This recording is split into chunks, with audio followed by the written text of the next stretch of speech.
Welcome in, everybody. Hope you guys are all doing well. Got a special little video for you guys doing a BBM draft live, but we're going to be talking about 5 tips for late Best Ball Mania drafting as we're 10 days away from the season. So we're going to talk about a few tips you can implement in your draft if you have some left in the BBM 6 window and try to use them to your advantage to help win the tournament. So let's jump in, guys.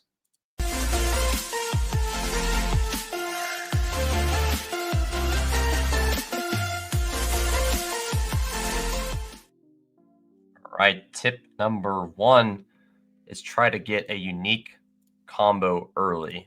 So I think there's a bunch of different ways you can do this, but I'm just going to try to kind of pull up a few players.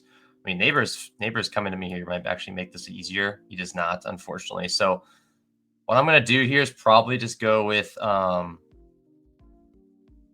going to get a Monra, and I'm going to reach down and grab one of these running backs. We could do it this way. A Monra with JT. I don't think that's a bad way to play it. I think if you get too close here, like a Monra, Brian Thomas probably happens all the time. Monra Puka happens all the time. London. HN probably did at one point. So we'll go JT. I think that's a good lever to pull. Their offense looks a little bit better, a little more interesting with Daniel Jones at the helm. Not going to be taking as much touchdowns from JT, so I don't think he's an awful person to pull up there. He was going there at one point, in years past. So this is a good way to get a unique start. It's a little bit harder to get it on the 1-2 turn because a lot of times you might be reaching for something that was already attainable at a cheaper price. But I think this is good insight here as there's a few things that have happened over the summer. If you have not been aware, Puka has dropped a little bit because the Stafford injury has been worrying people, and looks like he's going to continue to drop here, which is kind of nice. Genti Puka would be a nice combo to have. But other things that have happened, CMC has went up from about 14, 15, 13. He's moved up to about 7 or 8. And then one other thing that's happened is AJ Brown's fell a bit and Bowers has fell a bit. Bowers was going a little bit earlier. AJ Brown was going a little earlier. And then right now, currently, Achan's falling because of an injury right now. So as you can see, he's at 16 now. He's been going 20 plus in a lot of rooms. So a couple things to think about, just to be aware, any HN combo you can get with this front end is going to be rare.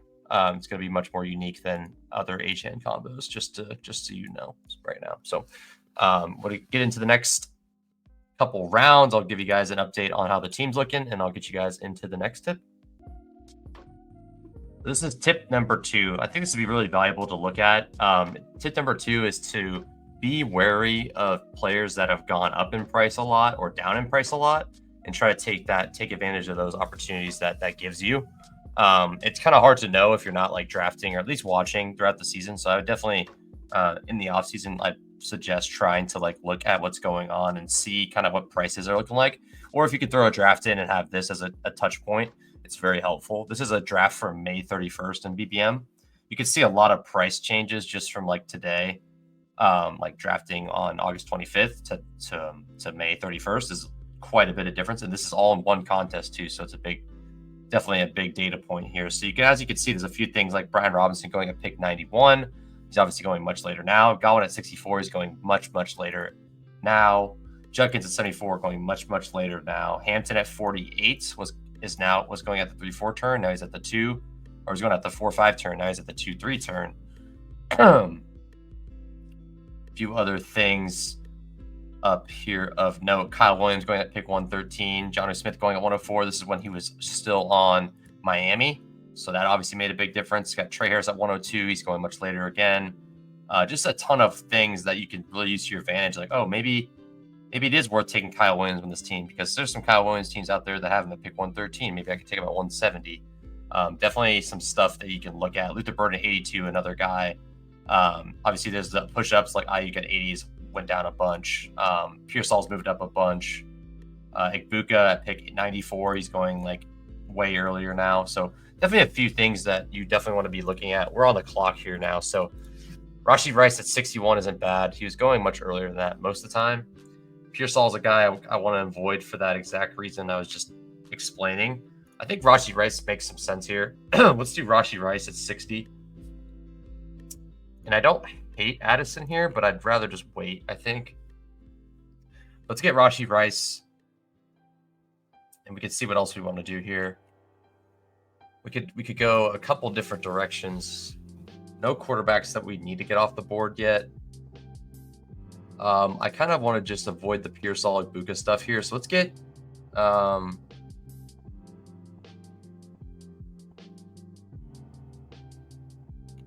let's get Rome. That's fine. I don't mind that. Another guy I've been trying to get a little bit more of as of late, Rome Odunze. I don't have a bunch of it. Like I have a decent amount of DJ Moore, a little bit of Rome, and a lot of Burden. So if I'm wrong about that, I want to have a little bit. I still think Burden and Loveland are the best bets on that offense, but I do want to have a little bit more. So also, if you didn't see this, I did take JMO at 37, another guy that I think is not going to be paired with Amon-Ra as much as you'd think, because he either if the only way you get him is if JMO falls to 56 and 60, or you reach for him at the 3-4 turn. So I think that's worth giving a shot at, getting the double stack. So I want to get Goff for sure on this team, just to lock that in, but just some stuff to think about. So I just think you really should be aware of the players that you're getting earlier in drafts and the players that you could get at pick 80. Now they're at pick 50. Like Ibuka, for example, was going 90s plus. Now he's around the 60s range. That definitely does matter. It's not the end of the world if you do take him at his current price, but you should be aware that there's going to be a large amount of teams that have him at a better price than you, and you might be able to. Maybe there's some new information you can take advantage of, like a couple of other things from this data point is that there was a lot of undrafted players. So you can think about it this way, like, okay, well, I don't get Ibuka at a good price, but I could take Dante Thornton on this next team, even when I get Ibuka, because a lot of the original Ibuka teams that got him at late price maybe don't have Dante Thornton, maybe they don't have Ollie Gordon, maybe they don't have Keaton Mitchell, Troy Franklin. So there's a lot of like pretty interesting pieces here that you could throw in. Malik Washington, Trey Tucker. There's quite a bit of stuff here that is very valuable. So I think even if you're not drafting throughout the whole offseason, I think you should just sprinkle drafts in so you have data points to come back to. Or watch your favorite content creator. You can find a lot of information about that too. So just something to be aware of. I think it's super important, and it's good to be price sensitive in a contest that's open all summer long. I think it's very important to be price sensitive, and the time box stuff that is open for a week and closes. I think you could definitely take more risks in those situations, but I think it's really smart to at least think about what you're doing and what you could be hurting your advance rate or hurting your equity in a victory, or like a winning the whole tournament just because you're taking a guy 40 picks earlier than he was going, most of the summer. I think it's just super important to be looking at that kind of stuff. So I think another thing that's pretty valuable about drafting late is that I think you can more comfortably sit at two quarterbacks. I mean, there's times where I would maybe with Mahomes and Goff, I would probably stop. I would grab maybe one more guy, maybe grab a Caleb, maybe grab a Bryce Young. But now there's just so many interesting, more safer, low-owned options that you could pick from, like for the likes of Kendre Miller, things like that. You could throw those guys on your team without feeling as much of a zero risk. I think it's super good time to just go two quarterback, ideally two tight end, but you can go three if you need it. And I think it just makes a ton of sense. You can get more bullets at the skill position players because it really ends up being really important to have those specific pieces in week 16, week 15, and obviously week 17 in the finals. But there's those random players that you need at skill positions, whatever. Maybe it's Troy Franklin, maybe it's Ayuk that comes off an injury late. There's a lot of different players that could be the person you really want to have in week 16, 17, 15, and you want to have those guys on your team. So having more bullets that aren't designated to quarterback and tight end is definitely helpful. Tip number 3 is to just try to focus on stopping at two quarterbacks if you can. I think it's a very valuable thing to do, and I think it helps quite a bit in your equity once you get to the end. It just gives you another running back, another receiver on your team, and maybe even two if you go double, two tight end, two quarterback. So if you're curious where Ja'Cory Kroski Merritt went in this 531 draft, he went at pick 196. So I just took him at 109. Obviously, the opportunity cost isn't crazy there. That's still 90 picks. So I definitely want to pull some levers and kind of get some guys that either weren't drafted in May very much or the end of May very much, or kind of make a unique team that won't be like, oh, okay, well, I had Corey Ross-Merrick at 109. I made to the finals. Well, guess what? This guy's got him at 190, and he just has better players than me. Like, I don't want that to be the situation I'm in. Obviously, I'm not mad if I make a finals team, but I think you should be aware of the possibilities and the combinations, and just at least think about it a little bit when you're making a team. Like, I have lost a lot of ADP value on him, but I could still make a great team with him, and I think he could still be a valuable piece. Even at pick 100, like, he's still like a 0 RB type of candidate. So I think you should just be very wary about it. But like I said, tip number 3, try to stop at two quarterbacks so you can have more room for guys like Corey Cross-Merritt, guys like Malik Washington, guys like Troy Franklin, Ollie Gordon. Those kind of guys on your team could be the people you need in the most important weeks of the season where you make all the money. So very important. So here we are with tip number 4. I think getting unique with the picks you pick late is going to help you out a lot. And when I say that, I mean, you could definitely grab, like, once you get to round 13, which is where I'm at right now, like, you could genuinely just scroll down and get to like the 170s, the 180s, and just grab whoever you want. Like, I think there's tons of options down here that feel really nice. And I think that's just a good way to make a team that no one else is going to have. Like, if you have 6-7 players on your team over pick 170 ADP, I'm going to take Ollie Gordon and Jonnu Smith here. Jonnu Smith I'm taking, even though he's a little bit higher than his current ADP. He was going to pick 100 like for at least a few months into this offseason. And I think it's just like, I mean, look, just get an advantage right there. Like, I'm already beating some of the Jonnu teams earlier by having Jonnu late, and I also want to get some nice correlation with him in my next pick. Hopefully my next pick I can get some more correlation with him. But I think it just makes a ton of sense. Like, if you're gonna get 5-6 players on your team over pick 170 ADP, no one else is doing that. Most people have 3, maybe 4 max, and you have 6 of them.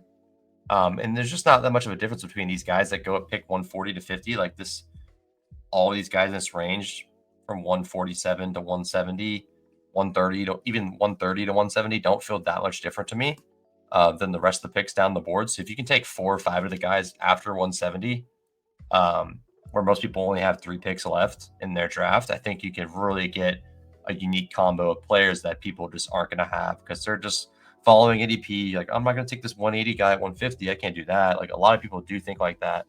I know a lot of people don't, but a lot of people do not think that way. They think, oh, well, this guy goes at pick 200. I should just wait till round 18 to take him. I don't need to take him in round 16. Where if you do something like that and grab a bunch of 200 guys at round 16, 17, 18, you can get a very unique ending of your team. And I think that helps you a lot in the money weeks. Okay. And tip number 5 for you all is trying to get combos of players that aren't typically drafted together. And that you could do that in a couple different ways. You can do that in by reaching on a player to get a stack, like I did with JMO early, getting Coker with McMillan. Coker has now been drafted all season long, like the full season. Like, he's been drafted a decent amount, but he's not been drafted like every single draft all season long.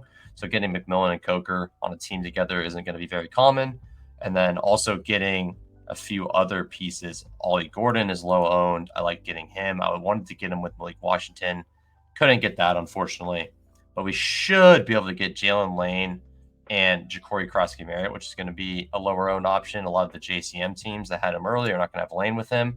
I think he's a nice bet on the team as well. So, I mean, you could go a lot of different directions with this last pick because I have a luxury pick. But I'm definitely going to take Lane, and I'm thinking I'm just going to take Lambert Smith and just get another super low-owned piece on the team. I could also go Dameon Pierce. I could go Taj Brooks. I think I'm just going to go with – I think I'm going to rock with what I have at running back. I don't really think I need anything else. I mean, I think it's probably fine. Because I have JT early season production, early season. Ollie Gordon could have a role right away. JCM might even have a role right away. I think that's probably fine at running back.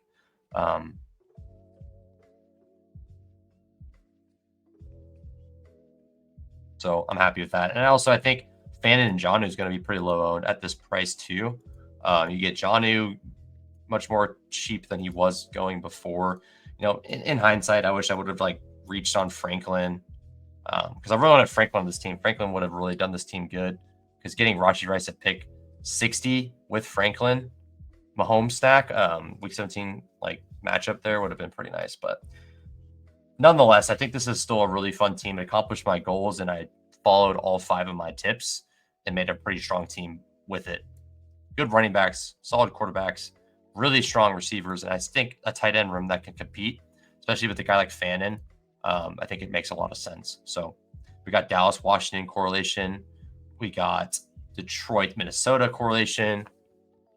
Can't really go wrong with this. Obviously, the couple things I would have liked is I would have liked to get a Jags running back on this team. Got sniped on Tuden, unfortunately. That happens. I got sniped on Troy Franklin when I wanted to take Coker. So just a couple things didn't go my way, but I still like the team a lot. Went Mahomes, Goff, Jonathan Taylor, Jordan Mason, Corey Krosky-Merritt, Javonte Williams, Ollie Gordon, Amon-Ra St. Brown, Tet DeRoy and McMillan, Jameson Williams, Rashi Rice, Rome Odunze, Coker, Lane, Jalen Coker, Jalen Lane, and Keandre Lambert Smith. And then tight end, we went Ferguson, Jonnu Smith, and Harold Fannin. So, I mean, pretty fun team.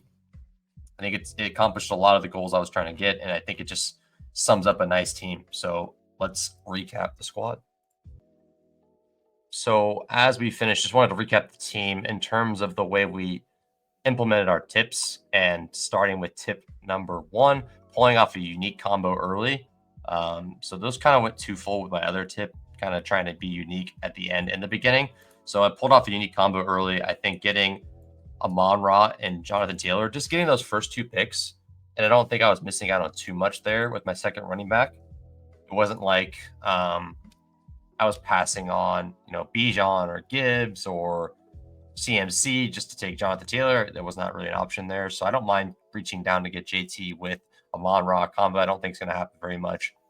And then I went ahead and avoided quite a bit with my tip 2. I went ahead and avoided a lot of the ADP risers that rose a bunch. Not all of them, but I avoided a lot of them. And then I caught some ADP followers at the bottom where I think I could get some guys at a price that isn't too unfavorable for them. And then I was able to get them at the lowest price they've been, or one of the lowest prices they've been all summer long. So Javonte is an example of that, getting one of the lower prices I've gotten on a guy. Jonnu, even at 150, is lower than most people got him at early on. Rashi Rice at 60, an example of a guy that people got a lot higher. He was going at pick 20, pick 15, pick 25 for a while, then fell all the way back down to 60. So those things, obviously, I did get Corey Krosky-Merritt way ahead of ADP, where he was going before. JMO ahead of ADP, but that was for the sake of uniqueness. And I mean, that's really it. I didn't really reach on anyone other than Jonnu Smith, but that was just because I was trying to get one of my other steps done, which was getting a lot of late ADP players. So going into tip 3, going to quarterback. Obviously accomplished that. We got Mahomes stacked with Rashi Rice. We got Goff double stacked with Amon-Ra St. Brown, Jameson Williams, and we got Jordan Mason bring back on week 17. Obviously kind of pissed I didn't get Mahomes to Rice with Franklin coming back, but that's just how it goes. I think I got sniped in. This guy took him right before I had a pick. It's okay. He's got a lot of Denver pieces. I get it, but it's just unfortunate.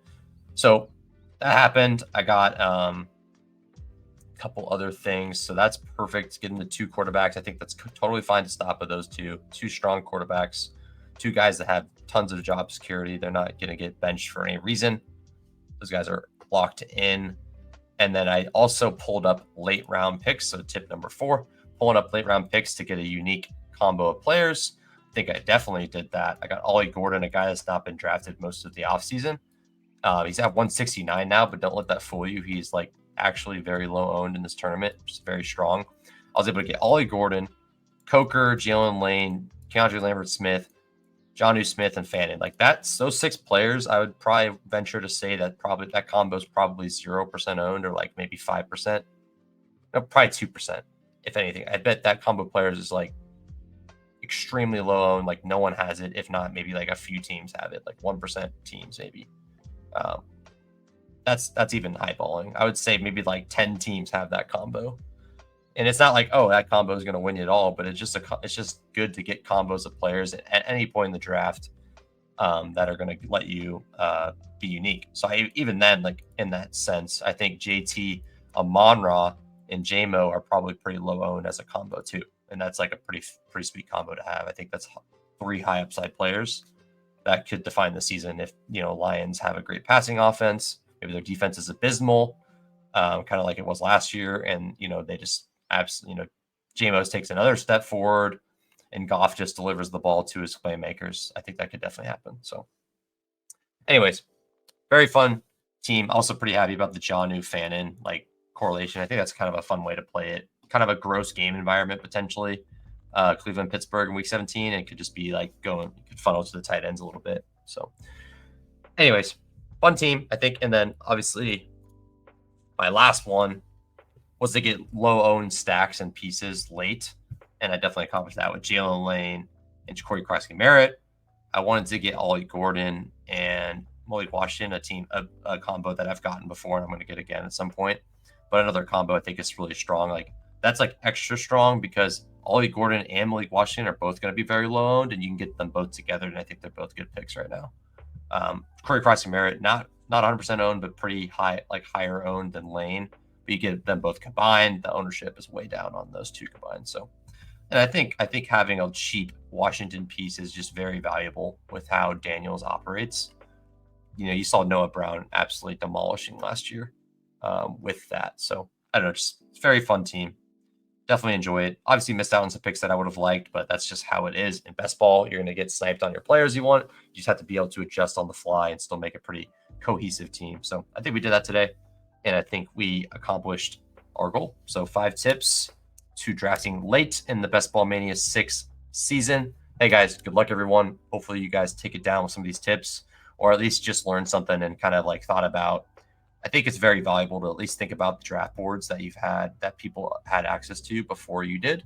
I think that's going to help you make, pretty well-informed decisions when you jump into BBMs and you jump into contests that have been open all summer. You can really, get hurt when you take a player like, oh, I didn't realize that player was going 100 picks later. I didn't realize the player was going 100 picks earlier now. It's definitely important to think about. I think being price sensitive is definitely a leg up for you. Definitely something that's going to help you become a better player and help you just diagnose the best way to win these games. So anyways, good luck everybody in the season. Hope you guys all do well, and I appreciate you guys watching the video. If you had enjoyed the video, leave a like and let me know what your favorite pieces to draft are right now. Who's your favorite low owned piece to draft? Do you like Keandre Lambert split? Do you like Jalen Lane? Do you like Malik Washington? Do you like Harold Fannin? What's your favorite late round pick? Let me know, and I'll see you guys next time. Peace out. Appreciate you guys watching another episode of Finding Value Fantasy. Hope these tips help you guys out. See you later. Peace.